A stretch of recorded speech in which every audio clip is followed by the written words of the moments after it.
નમસ્કાર મિત્રો, મારી ચેનલ રેલકાંઠી ટેસ્ટમાં તમારું સ્વાગત છે. ને પાછળ મંદિર જે બતાય છે તે સાંઢેડા મહાદેવ છે, જે આપણે ગાડી આધારિત આવી તો વચ્ચે રૂટ ઉપર આવે છે.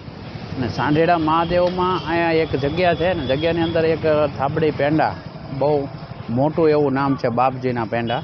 અને આજે આપણે એની વિઝિટ કરી છે અને આજ તો તમને ખાસ એ બતાવવાનું છે કે કઈ રીતે પેંડા બને છે.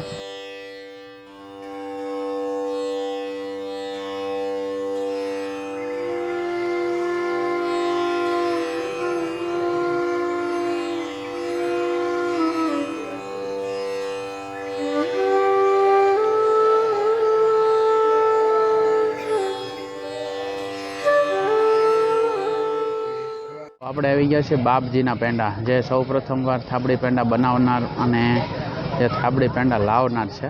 તે માથે તમે લોકો જોઈ શકો છો, ભેળસેળ કરનારને 1 લાખનું ઇનામ જો સાબિત કરી બતાવે તો. ચાલો તો આપણે વિઝિટ કરીએ. ઉપર આવી ગયા છે અને શોપમાં જોઈ શકાય છે થાબડી પેંડા, અલગ અલગ મીઠાઈઓ છે. મેકિંગ પ્રોસેસ જે છે એ કાસો જે માવો જે પકવીને જે પેંડાનો માવો બનાવવામાં આવે છે, તે આખી મેકિંગ પ્રોસેસમાં આપણે આવી ગયા છીએ. તમે જોઈ શકાય છે આ રીતે દૂધ ઉકાળવામાં આવે છે.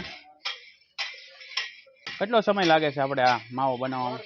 12 થી 15 મિનિટમાં જ આ માવો તૈયાર છે. જે આ સગડી છે આની અંદરથી આ 2 સોલ આવે છે અને એ 2 સોલની અંદર સ્પેશિયલ માવો જોઈ શકો છો. આ 2 વાલ છે, એમાંથી તે ગરમ હૂફ આવે છે. પહેલાં મોટા બાઉલમાં આવે છે, એમાં ગરમ દૂધ વધારે થાય, પછી ઘાટું થાય એ ઓલામાં જાય છે બીજી તાવામાં, અને પછી જે માવો નીકળે છે તે વચ્ચેના પ્રોસેસની અંદર રહે છે. ચાલો જોઈ શકો છો આવી ગજબની વેવ કરીને આ રીતે માવાની પ્રોસેસ ચાલુ છે. આ દૂધ કેટલા ફેટ વાળું છે? આમ 7.5 ફેટ વાળું, 7.5 વાળું મિત્રો આ દૂધ છે, ફેટ વાળું. અને આ પહેલાં મોટા તાવામાંથી પછી આ નાના તાવામાં આવે અને એમાંથી સીધું આ વચ્ચેના તાવામાં માવો બની જાય. માવો બનતા મિત્ર કેટલો સમય લાગે?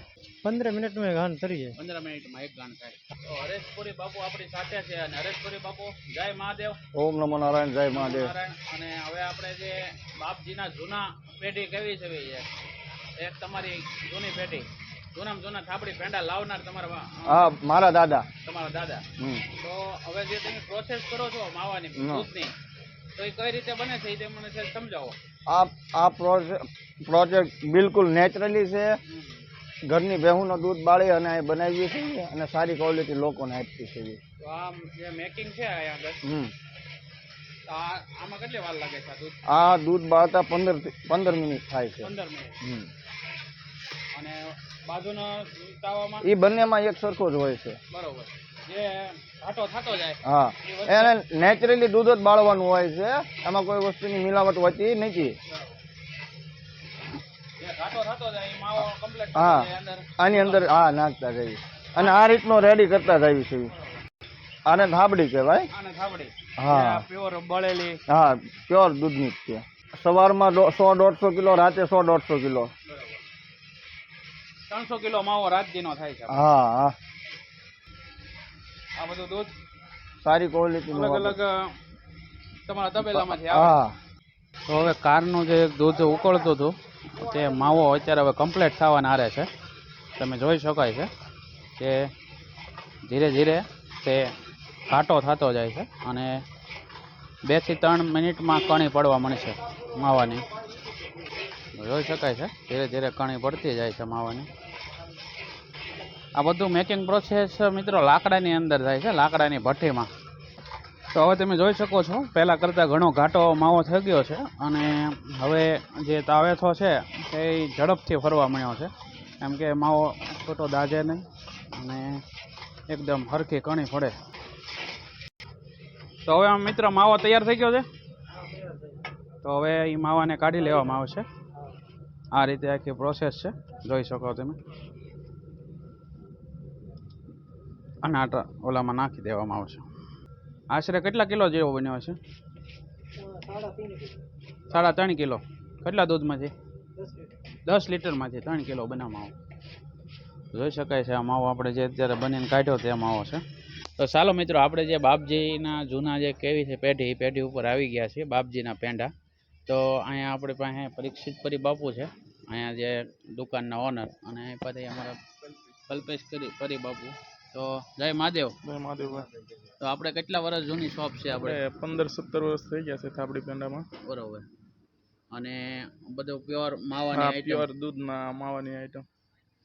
કઈ કઈ આઈટમ તમે વધારે બનાવો છો? અત્યારે થાબડી પેંડા, પછી સફેદ પેંડા, હા, શિયાળામાં અડદિયો, ગુંદર પાક, ટોપરા પાક, બધી વસ્તુ બનાવી છે. ઓર્ડર ઉપર તમે સુરત, સુરત, મુંબઈ, અમદાવાદ, કોઈ પણ સિટીમાં તમે એડ્રેસ ઉપર મોકલી શકો છો. હા. મિત્રો, આપણા ઓનલાઈન જોતા હોય દરેક દર્શક મિત્રોને જણાવવાનું કે જો તમે ઓનલાઈન પેમેન્ટ કરી દો, તમને ઓનલાઈન મીઠાઈ પણ તમારે સ્થળ ઉપર મળી જાય છે. લોકેશનની હું તમારે બધું નાખી દઈશ, બાપુનો નંબર પણ. બાપુ એક તમારો મોબાઈલ નંબર બોલી જાજો કે જે આપણે અહીંયા ઓર્ડર દેવા લોકોને કામ લાગે. 97-232-92-153 મારો નંબર છે. નંબર છે. હા. તો કલ્પેશ પરી બાપુનો નંબર છે, અને આ નોટ કરી લેજો, હું આગળ મેકી જ દઈશ નંબર. અને બાકી આ મીઠાઈઓ છે અલગ અલગ, તમે જોઈ શકો છો. આ બાપુ કઈ છે? કેસર બરફી છે. કેસર બરફી, ટોપરા પાક, ટોપરા પાક, માવાના પેંડા, કલાકંદ બરફી. કલાકંદ બરફી. એક નવું છે, એનું મતલબ શું છે? આમ એકદમ મોળી અને ડાયાબિટીસ વાળા લોકો હોય ને તે ખાઈ શકે. ડાયાબિટીસ વાળા લોકો માટે સ્પેશિયલ. હા, એ થાબડી બરફી છે. થાબડી બરફી, વ્હાઈટ પેંડા છે. વ્હાઈટ પેંડા. મિત્રો, હવે આપણે બહુ તો શું છે કે હવે આપણે ટેસ્ટિંગ તો અહીં ઘણું કરી લીધું છે, બરોબર. તો તમને હું 2-3 પેંડા અલગ અલગ જાતના તમને ટેસ્ટ કરીને તમને કહી દઈશ, કેમ કે અહીંનો પેંડો મેં વર્ષોથી ખાવી છે. અહીંયા જનરલ બધા પેંડાવાળા હોય છે, પણ એના પેંડા કરતાં આ લોકોનો પેંડો થોડોક ગળપણ ઓછું હોય છે, જેના લીધે તમને ખાવામાં ટેસ્ટ વધારે લાગે છે. તો ચાલો હું તમને બતાવું. તો ચાલો મિત્રો, જે આપણે બાપજીના પેંડા કહેવાય છે, અને તેનો આ જે એકદમ ગરમમાં ગરમ લહ આવી ગયો છે, અને આમાં કાઠિયાવાડી દેશી ભાષામાં લહ કેવી બાપુ? આ છે થાબડીનો લહ છે, આ વ્હાઈટ પેંડાનો લહ છે. આને હવે મેકિંગ પ્રોસેસ કરીને આ રીતે પેંડા વાળવામાં આવે છે. આ બાપુ કયો આપણા દેશી માવો જે આવે છે ને, લીચો, તેનો પેંડો છે. તે પણ ખાવામાં ખૂબ મજા આવે છે. તો બાપુ હું મહાદેવનું નામ લઈને ટેસ્ટ કરી લઉં. એકદમ ટેસ્ટી અને જોરદાર છે. આની અંદર બાપુ એલસી કોઈ પણ જાતની મિલાવટ આવે નહીં. આ કાજુ ને બદામ મેં લગાડ્યા છે, બાકી આમાં દૂધ અને ખાંડ સિવાય કોઈ પણ વસ્તુ કરવામાં નથી. માવો એટલો બધો બાળેલો છે, તમે જોઈ શકો છો. એકદાર કણીદાર એકદમ માવો છે, કમ્પ્લીટ. જે થાબડી પેંડો કહેવાય ને એવો છે, શેકેલો પેંડો, શેકેલો માવાનો. જેની અંદર કોઈ પણ નેચરલ કલર બલર કોઈ વસ્તુ નહીં. ઘણી વખત શું છે, કલર નાખીને માણસો વાળ લેતા હોય. આ માવો બાળેલો છે, અને મારી નજર સામે પ્રોસેસ મેં જોઈ છે, તો તે પણ જોરદાર છે. અને આ વ્હાઈટ લ છે, જે વ્હાઈટ પેંડા બને છે ને તેનો, તે પણ જોરદાર છે. વ્હાઈટ જે પેંડો છે ને, તે એકદમ આખો બળી ખાતા હોય ને, ટાઈપ હોય, આખો એમાં દૂધનો ભાગ રહી જાય. આ તો શેકી નાખે ને, ફૂલ શેકી નાખે એટલે એમાં ઘીનો ભાગ આવી જાય. અને આ પણ ટેસ્ટમાં પાછો બળી ટાઈપનો તમને ખાવાની મજા આવે હોય, એકદમ લૂઝ. અને આ પેંડાનું તમને કહી દઉં મિત્રો, જે આ પેંડો છે ને, એ તમારા કાઠિયાવાડમાં જ તમને જોવા મળશે. આ એની ખાસ સૌરાષ્ટ્રમાં, કેમ કે આ દેશી માવાનો જે પ્રોસેસ છે, આખો લીસો થઈ જાય. અને આ માવાને કદાચ તમે 1 મહિનો રાખો ને તો આ પેંડો ખરાબ થતો નહીં. 1-2 મહિના કઈ વાંધો ન આવે. તે પણ ટેસ્ટમાં મસ્ત છે. અને જો મિત્રો તમે એકવાર અહીં હાંડીડા મહાદેવમાં આવ્યો ને, તો બાપજીના પેંડા અવશ્ય ખાજો અને લેતા પણ જાજો. તમને છે ને ફૂલ પૈસા વસૂલ થઈ જાય. તો ખૂબ ખૂબ આભાર તમારો બાપુ. અને નેક્સ્ટ વિડીયો આપણો આવશે તે ટૂંક સમયમાં, બાપજીનો આખો પેંડાનો મેકિંગ વાળો. અને જો તમે મારી ચેનલમાં નવા હોય તો એક લાઇક, એક શેર અને એક સબસ્ક્રાઈબ જરૂર કરજો. ફરી મળશું નવા વિડીયો સાથે. જય મહાદેવ, જય ભારત, જય હિન્દ.